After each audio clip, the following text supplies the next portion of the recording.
Welcome to the So Social Radio Show. I'm your host, Richard Martin, along with my amazing co-host, Cheri Martin, and we are the WCN Interactive Team, business growth, marketing, and social media strategists, helping you to dream it, plan it, build it, and most importantly, successfully do it. Yes, for growth, prosperity, and success.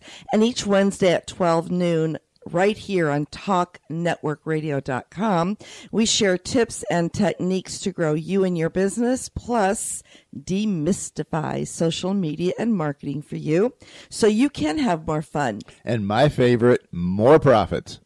Yes. And we do want to make sure we invite each of our listeners to make sure you connect with us on Facebook on So Social Radio Show. Our timeline's open. Let us know what you would like to hear topics on in the new year coming up in 2017. You know, we're all about education, and we want to make sure that we bring to you what you want to learn. We do have an amazing lineup of some great guests coming on. We have an awesome guest in the studio today. He drove all the way from Orlando. So before we shout out to our sponsors and partners, just want to say hello, Tim, and welcome. Thank you for having me. Hello. And we'll, of course, do an official introduction to Tim because he's got an amazing bio here, and I love to read these bios, you know. But he's also a phenomenal friend, so we're excited he's here with us. All right, let's give a shout out to our So Social Radio Show sponsors on that. I'd like to begin with Toastmasters, a world leader in communications and leadership development. Find out how you can improve your speaking and leadership skills by visiting toastmastersd84.org. And Nancy Hohen, who is the area director, or the regional director, I think it is, with Toastmasters Florida area, will be our first guest of 2017. So I'm excited. Very excited. Yeah, about that, Nancy was with us here this first of the quarter, and she'll be sharing a lot of great tips on leadership and networking. Fantastic. Looking forward to it. And Computer Rich LLC, your personal tech support. You can visit Computer Rich by going to mycomputerrich.com and find out how you can get an initial consultation and evaluation at no charge, or give Computer Rich a call at 321-482-4567.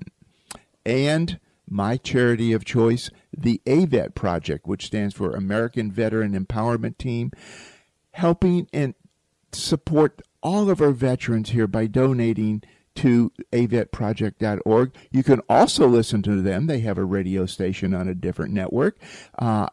Listen to American Warrior Radio Show every Saturday morning at 11 a.m. on AM 1510 WMEL. And, of course, we always want to give a shout-out to Constant Contact, who we are partnered with. They're an award-winning company empowering small businesses and nonprofits to grow and succeed through email marketing. You can be a marketer with one toolkit, one login. Go to bit.ly/WCN free CT. That's bit.ly/WCN FREECTCT, and you can actually get started growing your marketing list with a free 60-day account. EverythingBrevard.com is a Brevard County, Florida community website. They're another one of our sponsors, and you can keep up to date with everything that's happening in Brevard and get your business listing on EverythingBrevard.com. Of course, if you too would like to learn how you can be a So Social Radio Show guest, advertiser, sponsor, or partner, visit SoSocialRadioshow.com and send us an email, and we'll connect and have a fun conversation and see how we can give you some more exposure here on TalkNetworkRadio.com, where you can get a global reach. Love it. Great way to start off the new year. Definitely. Well, I'll tell you what, I just want to get down to our conversation here with Tim because I have been spreading the message about today's show all over Facebook, Google Plus, LinkedIn, Twitter, and I've had a lot of people message me excited about hearing more, especially about the topic today, which is going to be all about how you can actually have, how important it is to have a social media strategy when you're really focusing on your career online, understanding the importance of what you need to be, steps you need to be taking. So a little more information first about Tim Lesnick. He is an experienced headhunter, recruiter, and client manager that builds talent-driven organizations for Vaco Orlando. As a local expert in the field of hiring and recruiting, and with over 15 years of experience, Tim has placed over 3,000 applicants into jobs. He is a partner in the firm and handles IT client services for Vaco Orlando, LLC, a specialized staffing and consulting firm in Maitland, Florida, where they do interview and place a wide variety of talent throughout Florida. Tim tells his clients he does two things. I help build careers, and I help build best-in-class companies. So welcome again, Tim, and just honored to have you drive all the way from Orlando and join us here today. Not that far. It's my pleasure. Yeah, we were just over there last evening. We went with my son and my daughter-in-law. We were actually near the Maitland area in Winter Park, at the Calvary Church there, and we got to view the Nutcracker. And Nice. I did give Richard a choice on the ballet there, but he had fun. It was good. I really enjoyed it, and they had a lot of youngsters, little youngsters on there that were just amazing. They were darling, like 3 and down type kids, and it was just amazing. They were so cute. And then we finished off, since we're in Orlando, couldn't leave without going to the Cheesecake Factory. I don't blame you. so had fun. Absolutely so. Expand a little bit more on what you do, because what is my word, talent scout, headhunter? I mean, what does that exactly mean in how you help people? Yeah, there's a lot of different ways to describe what I do and what my firm does. Just in short, so my company is called Vaco. We're in our 16th year of business, and I've been with the firm for 10 years. We're a $350 million firm, and we essentially provide services. We're a service-oriented firm, that handles staffing sort of services and consulting, and we do that over a number of different specialized divisions. So in short, we've worked hard to say it as simply as possible, right, that we help people with their careers, and we help companies, or help our clients build best-in-class companies. So the reality is we meet with folks that are looking to make a job change either now or in the future. That would be whether they're active or passively looking for a new opportunity.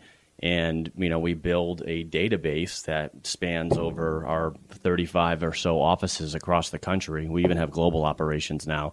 It's been a great success in terms of growing. But the reality is we don't really achieve anything unless clients hire either contingent workers from us or full-time employees from us. Mm-hmm. And so we try to consult and get engaged with our clients on what their hiring strategy is and help them effectively get the right talent at the right time, and advise them what the trends in the market are and what talent might be available in certain areas to help them build their company to grow and be competitive and be successful. Then we also obviously do that on an individual level, because technically you're your own brand and you are a product to me and to people in this business, really. Yeah, it's definitely. kind of interesting to think of, people as a product. So, we're helping, I say it this way, and I could say it in a nicer way, but that we help them get out of their own way, because a lot of times I even make equation, like the analogy to dating areas of your life where, you get in your own way with the process. So we essentially try to, give them tips and tools and skills or hone their skills to make them more efficient at, interviewing, getting their resume together and presenting themselves to a client so that they can show the best that they have to offer and go from there. Definitely. And I did promise our audience that we would definitely coax you in here later on in the show and giving some of those tips and tricks and do's and don'ts. I think we can twist your arm for that here a little bit, right? Absolutely. All right. So everyone, make sure you grab that pen and paper, because I know a lot of what Tim is going to be sharing today is really going to be beneficial for so many of you, whether you have an existing job right now and you want to make some changes in 2017, and also employers that are looking to add additional employees coming in 2017, and some of the things you may want to take a look at as well and look for. Talking about resumes, having put together a few on my own, I know there's a bunch of landmines that are right in the middle of all of that. But how much detail or specificity do you need to go into in putting a resume? I mean, how detailed do I need to be? Do I do like bullet points of everything in my job description, or do I just kind of do a broad brush and wait for the interview to come? Yeah, so resumes are a good place to start, right? Because there's a lot of opinions out there, as there are many things. You can get a lot of, good information, bad information, So my professional opinion, this is one guy's opinion based on his experience, but, the reality is my opinion is formulated by what my clients are looking for and asking for over many years, and then, synonymously with my 500 business partners across the country, and we, meet regularly to stay on top of the trends and what's important, right? So I highly recommend, and think about yourself. Too many people think about what they think looks like a good resume. It can be individualized, is what I mean. Not to get too caught up in that. I say we want to see a timeline. We want to know where you worked and what you did while you were there. It's as simple as that, right? So the fancy resumes that have the one full page summary, I don't think I've ever read a full executive summary of someone's background ever. That's interesting. And thousands and thousands of resumes that I've been through. Maybe after the fact, after I've decided and talked to them and was a good candidate, then I'll read through it. But up front, I guess is what I mean, right? So I want to look for, if I'm trying to hire someone for a software development position, let's say they're a .NET developer, I'm looking for them to be a software developer and a .NET developer in particular in their most recent job, right? It's pretty much as simple as that. So, and if you think about that, we think that way. We want to know where you've been, how much time you've spent there, and rather than regurgitate a company job description, we don't want to read a company job description on your resume. You really should have bullet points that could summarize with, do your best to quantify and qualify what is, an actual accomplishment while you were there, what you delivered, and how you accomplished it. I do a lot of IT now. Over the years, I've placed folks in many different areas of profession in IT. We want to know, what every piece of software, right, that well. And I think just data dumping a huge skills summary on the bottom that's half a page long is also ineffective. People want to know what you used in that particular job. So I say, some real quick rules. Keep it under 2 pages, no matter how long you've been in the business. You should be able to, been in your career is. Maybe onto a 3rd page, but you're starting to push it, right? Don't cram it all into 1 page and make it just this crazy summary where, it's hard to get any value out of it either, right? So, for me, a couple of points. One thing that I do is I still go with an objective or something that I use as a profile at the top that kind of summarizes where you're at in your career and what you're looking for, or maybe some unique value added, a sentence or two that are, specifically yours. And eyes naturally fall about 1/3 down on the page. So I want to see below your name and maybe a little summary of some sorts, however you want to do it, what your job was and what you did while you were there. And to just add to that for a moment, I urge folks to take creative liberties, because you may be an office manager in your job, for example, but they call you the receptionist. However, you may handle just about every single thing a normal office manager would handle, and you're qualified to be an office manager if you're leaving your job. Just because they called you a receptionist, you're not going to get called out by your former employer and say, well, she was just the receptionist, right, when you go to apply for a new job. Because if you're applying for office management jobs, they want to see that you're an office manager. They don't want to make the connection that, oh, you're a receptionist and I have to be the one that promotes you into my office manager position. So feel free to take creative liberties. In short, Richard, I would say your resume should be tailored, given to the position that you're applying to, and you should have multiple versions of it. Think of it like your sign, like a billboard, or your marketing sign for who you are. Your resume is not who you are, but it's supposed to help get you to the next step. It's like an advertisement. It's like, ooh, this person looks interesting for my position. I'd like to talk to them some more. So how do you communicate that? So even if you were the quote unquote receptionist or whatever, you did scheduling for the executives and salespeople in the office. You did client communications, and these are the things that handled supplies. Maybe did some bookkeeping. Now I know that might be all under your duties. I'm just saying, feel free. And if you really wanted to be a receptionist, then you can still call yourself a receptionist and move into reception. There's nothing wrong with that. There's some great jobs, in that area where you're taking on a lot of things. So I'm just trying to say, tailor your resume to what you're applying to. So that individual may call themselves an office assistant. They may let's say they did all the accounting for the company too, and it's a small company. They could call themselves a bookkeeper if they needed to, and they really wanted to pursue accounting as their career. I'd say if you feel really guilty about it, like you're false advertising, maybe you just put receptionist / office manager, or receptionist / office manager / bookkeeper, because, we're talking about semantics here. It's just a simple example, but I see people fall into that trap. The reason is because you have to realize the people that are looking at resumes tend to be younger. They tend to be in human resources, and they might have to go through 500 resumes. And if there's a 23 or 24-year-old, not that I'm keeping them age, but they might have very little experience, and the owner of the company says, hey, I want you to find the 5 best office manager resumes from this stack. If your thing doesn't say office manager, you're not going to get picked. And also perception, what some perceive to be, if they see the word receptionist, oh, that's possibly more of an older person that's been set in a job and just did the receptionist job or whatever. They're going to perceive it differently than when they actually see an office manager, and those skills the skills would probably jump out more as far as when they put that in the resume. And I'm thinking, when I think of a resume, it really should showcase your expertise. Right. Without being too bold, right? Yeah, the reality is you don't know what the other party is thinking. Exactly. And perception. So you want to try to, tailor it, appropriately. So it should be tailored. It should be focused on accomplishments under 2 pages. And, that would be kind of my quick little, rundown on a resume. Love it. Great information. Well, what would you say has been the major changes caused by social media in the area of actually hiring employees or for those job hunting? Yeah, so it's funny. We're in a time, right, where communication, the way we communicate, in the media by which we communicate has changed, dramatically.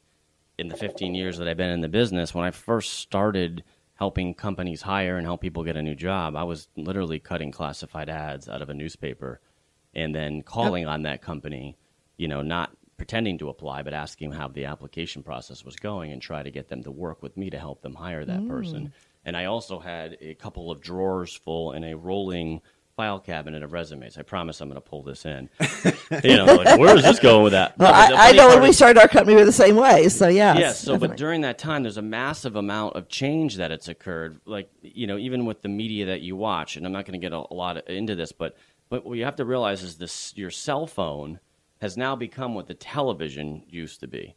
Right? ABC, NBC used to use it for your news. It used to be.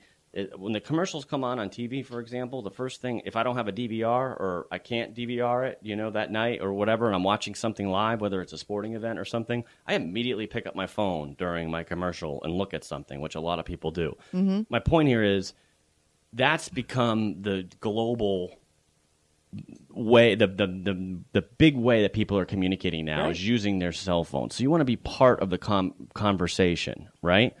So if I come across a resume as a headhunter, recruiter, whatever the names you want to call people, what I do, we're immediately going online to look you up and try to find what your social media says about you that I can't ascertain simply from your resume, because the resume is not enough information anymore. Someone might be like, hey, this is my friend Rachel. Take a look at her resume. She's looking for work. I might even Google her before I even read her resume. And then I can pull up her LinkedIn profile. I can see what she looks like, see where she's been, see who knows her, see how many connections she has. I'll put them on Facebook to see, does this person have a family? What are they about? Are they transparent online? Are they afraid of social media?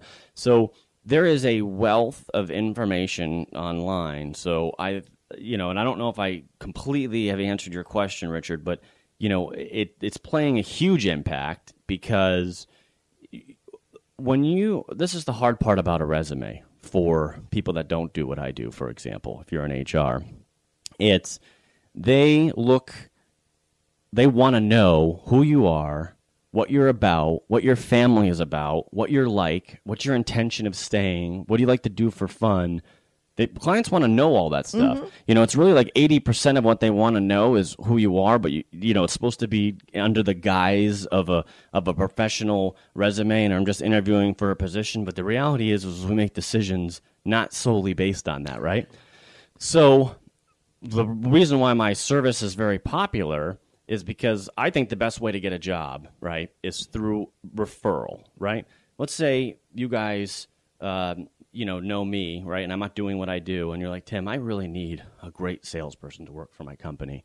And I'd be like, okay, well, I'm not under the guise of ACO. Here, there's a good sales guy. I'll refer him over to you, right? That's how you build your company early on, and it's through friends and family and referrals. What we did, yes. Right. I feel like Vaco's that next step, or firms like mine, in that a company's paying us because we're able to get objective information. When I interview someone, for example, I'm not interviewing them for a job. I know I'm pulling a lot into this, but I'm interviewing them for what they want to do with their career. And then when I find a match out in, space over here from a client that's like, hey, we're looking for someone to do this. Ooh, I have a match. In other words, when you're interviewing subjectively every single time, right? So one of the advantages you could have by using and employing a social media strategy is by leveraging what people are like me and HR is going to do, which is to try to figure out who you are and get some information beyond your resume before they even talk to you. So it's necessary to have that social media presence. In my opinion, 100%. If you're not involved in the conversation, and I feel like I'm becoming to the point where I trust people less. Unless I'm talking to them on the phone and they explain to me, and for several reasons, why they're not online in any capacity. But you often wonder about that person. Maybe they have a fear, or they have something to hide. Again, I don't want to go through all what negatively could go through your mind. You like to hope for the best. But my reality is, what's the fear? You can control what you put on the internet. You don't need to put your address and pictures of your kids, which a lot of people end up doing, and it's great. I mean, you don't hear about that anymore. I'm talking more from a career perspective. You're hiring people, right? Or a lot of times, my CEO says this a lot. He goes, it's really funny. When clients are so focused on hiring on skill set, they get so focused and they hire on that skill set, and they think they've done a great job of hiring on that skill set. And then on Monday, the person shows up. And with that comes all these other nuances, their personality, what time they showed up, who they're going to be, drama, what they're doing. Yeah. And so, hey, I hired the skill set, but now I have a person. And that's what social media helps you convey, and if leveraged properly, can give you many advantages. No, great information. Again, need to make sure that you have the right image on social media. So especially when you are job hunting, wanting to excel in your career, to make sure that the right image is coming out to those that are searching, because they're going to take a look, like it or not. What's funny is I talked to this young applicant. He was friends with my boss. He was actually from out of town. And what was really interesting was he had said he was about to start his job search soon. He had done some entrepreneurial things. He was finishing school. And he said, but I'm not going to start for like 2 weeks because I have a massive amount of scrubbing to do of my Facebook profile from the fun I've been having from traveling. So that, before you start the process, you could just kind of put everything up there, and there isn't truly a real delete button online. Like, you can subpoena stuff from Google and find out everything you've ever done. So you should be careful what you put online. But for all intents and purposes, you can control, who sees your LinkedIn and your Facebook and, Instagram and what you do on there. And so if you're very secure in your job and you don't have to worry about that right now, maybe you put everything up there and you don't mind it. But I think when you're in the job search standpoint, you should try to control that information and put a little bit of a damper on it to a degree, right? I'll take that one step farther. If you're in a career position, I may not be looking for a job. I know when I was hired on to Jimmy Dean Meat Company, I wasn't looking for a job. Okay, they came after me. So that was before the era of social media, but right. Not LinkedIn was there, and I was on LinkedIn. I didn't think there were computers back then. Oh, I'm sorry. Okay. All right, we'll talk later on, Jerry, on that. But looking at that side of it, yeah, I mean, they were more interested in knowing what I wanted, what I was about, what motivated me, and all of those type of situations and people skills, because they were looking at me for a plant manager of a meat plant. So it's an awesome segue. So beyond that, we're trying to say, for your own standpoint, you should have a social media strategy as it relates to your career, not just your personal life. These things are becoming, very blurred, right? So the word I like to use is transparency. It's been around a long time ago, which is the internet has made it that it's more necessary for you to be transparent about who you are and what you do and such. Totally agree. The reason why that's key, though, what you highlighted, Richard, which I love, which is really the area of the market my firms like mine try to tap into, is what we call a passive job seeker. You may not even be active, so I almost want to retract what I said a little bit earlier. Don't just scrub it when you're ready to get a new job. You should be careful about what you put on there, and that it's important and valuable. And, Sherry and I were talking before the show. We take time to think before we put anything on our social media profile. It's done with a purpose to add value or have a message or do something. Most definitely. Because someone could be looking for you, meaning you could be in your job, be there 4 years, and be relatively happy and have a unique skill set that someone like me is looking for. And I call you up. Little do you know that there's a new firm in town that's building a new, division that someone like you would be excellent to head up, that could double your salary or change the dynamic overnight. And, I see all this stuff on the internet, and I call and I find some personal information. So the call gets pretty warm and easy pretty quickly. And lo and behold, you have an opportunity knocking on your door, and all you did was keep yourself what we call passively available, meaning you have some sort of profile and such online. I mean, LinkedIn has changed the dynamic because of that reason. They've made more professional profiles available like never before. I mean, before we had to literally call through resumes and I mean, still we use a ton through referrals, because you get one good person and, you want to tap into their sphere of influence. Our sphere of influence tends to be the best way to help us take the next step for anything. Whether you want to hire a plumber or, get your new position. And I like to tap into that sphere of influence to say, oh, if you're looking for a position, you should call Tim. You should call Vaco. Or if you guys are looking to make a hiring decision, or you're thinking about analyzing this project, you should try Vaco. You should call Vaco. It's absolutely free to talk to them.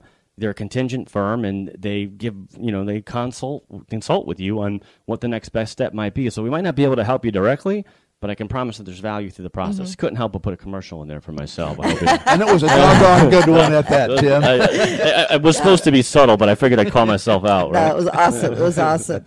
But exactly. I mean, that's why you just really have to be very careful. And, there are so many that do not understand the process of social media either. As you said, you can scrub it. You can have stuff out there. But if something was shared that you had made public at one time and others shared it, you weren't able to delete that.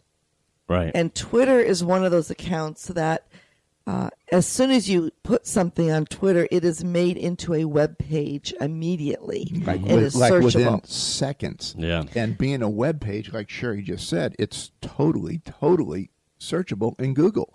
And you'll see a lot of individual tweets that sit out there in Google when you're looking at certain subjects. You know, we recently had a few politicians that ran into that situation. Right. Don't want to go terribly negative, but it's there forever, and they can't delete it. Well, on that note, too, I noticed, and I even said it to some folks, you know, unless they were completely secure in their beliefs, because, you know, funny things about beliefs, they're yours, right? Not everyone necessarily agrees, and 99% of the stuff that's out there is opinion. So, you know, you can say almost anything, and there's going to be a different opinion from somebody out there. So I saw people lose their mind during this election over social media to a degree, and you know, I'm not getting into it. I'm just saying you want to be careful about that. And you know, the hard part about social media is there used to be these conversations that you'd have in your own home, and that's where they would stay, or among your elite group of friends.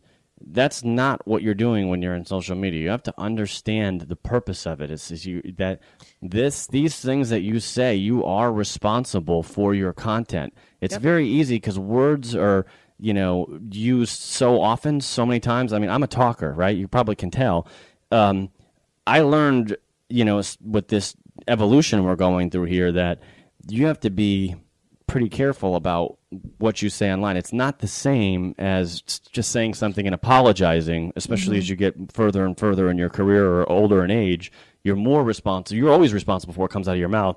But like you guys are saying, this is something that will stay there. And someone could say, you think these things. I mean, it happened in our election, right? Well, you say this, but this is what you type. So, you know, are you lying? Because you're saying this, but you typed this. Which one of them is true? You know? I actually associate social media today as our new water cooler. Where in the office, when I first started working, we all gathered around the water cooler, before the start of the day or during break time or after lunch, and we had a little conversation. And we always knew in that office environment, we were very careful because there were so many diverse people in their opinions. You didn't want to get started in any drama because you had to work with these people. So you wanted to be true to yourself, and I find the best way to be true to yourself is to make sure that you are clear and concise with your message. But that doesn't mean you have to go out and give every opinion about everything, which you know is going to cause an uprising. So I'm very careful about what I say as well. People that know me, they know where I stand on what I stand on. I am very open about my Christian belief because this is how I base my company. My whole company is based on how I serve people, and it's done, you know, through my Lord Jesus Christ. And I state that very openly, and not to be offensive to anyone. I'm very fair to everyone. I believe we all have our own God that we, you know, look to, but I am very careful on not preaching that to people. Yeah, that makes sense. Yeah, I think, you know, telling what your opinion is, which is a lot of what we're sharing here. Hey, this is my opinion. This is your thought, right? Not everyone's going to agree with it, but at the same time, hopefully it provides some value to those that, you know, may agree or, hey, I haven't thought of that, you know. At the same time, you know, there's 2 billion people that agree with you, so there's, you know, different folks that believe different things in different categories, you know.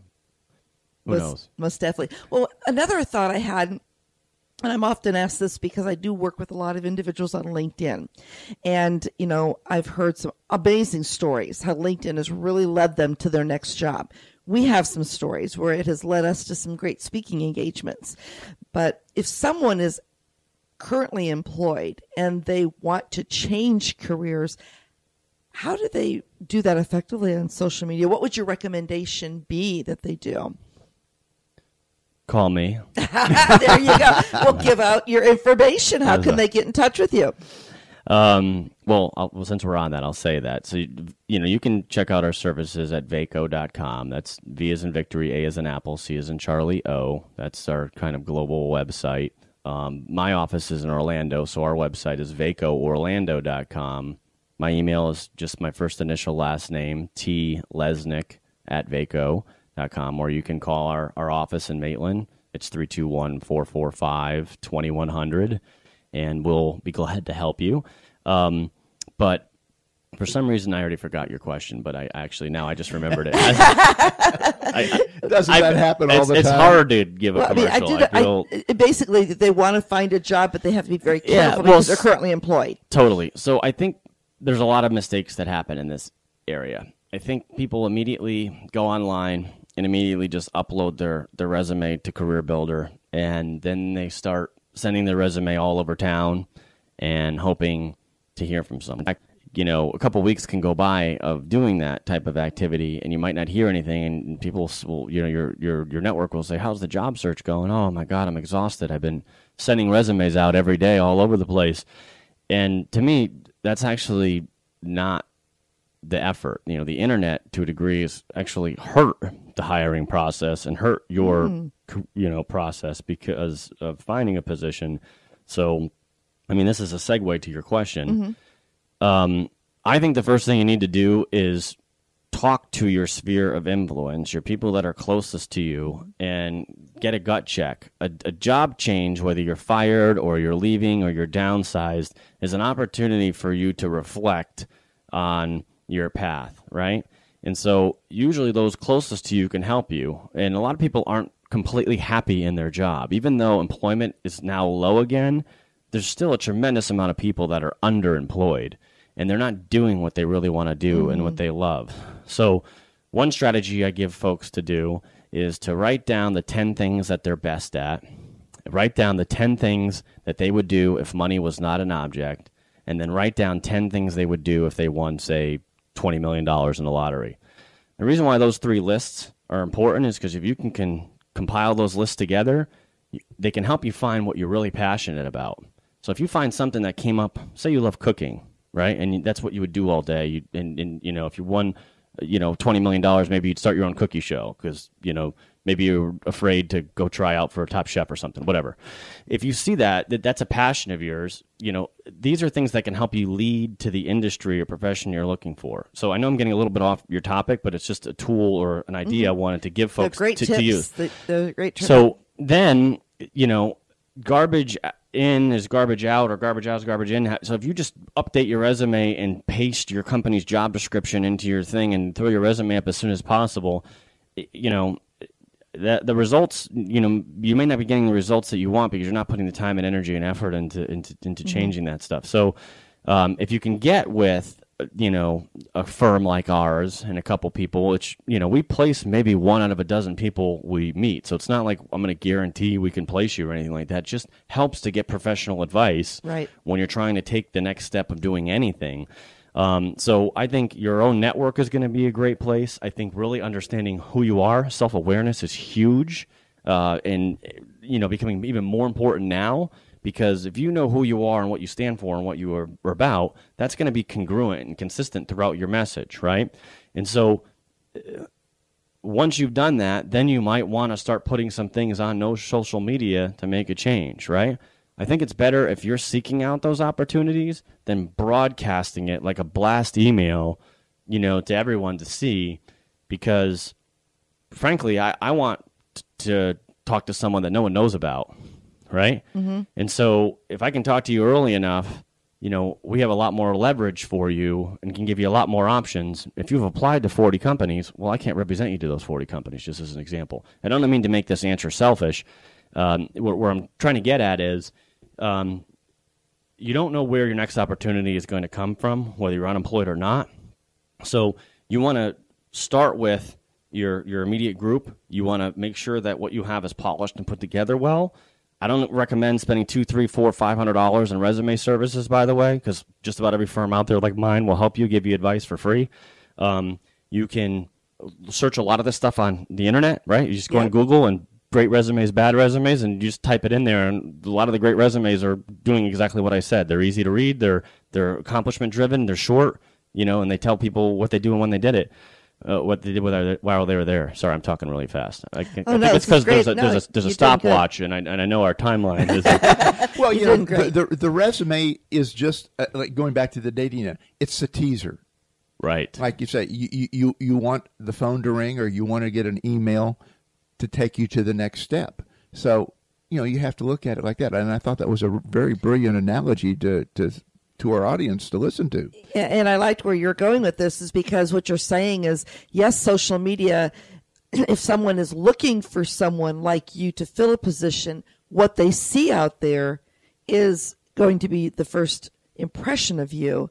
But if you're actively seeking a position, it's not just having that image. You do yourself have to take action. And we can't forget the face-to-face networking either. And so many people are so dependent on just sending those resumes or looking through the internet. They forget, again, that they're going to meet people that they face-to-face that will get to know them, and they could become great referral sources. Absolutely. And I think your network is the number one way. Really, our clients are paying for Vaco's network is an indirect way of looking at what we're doing, and then our expertise. And then, so if you're in our network, you're a part of that. There's a question that popped up. I don't know if that's from one of the listeners, but it says, does your company use word search in the resume?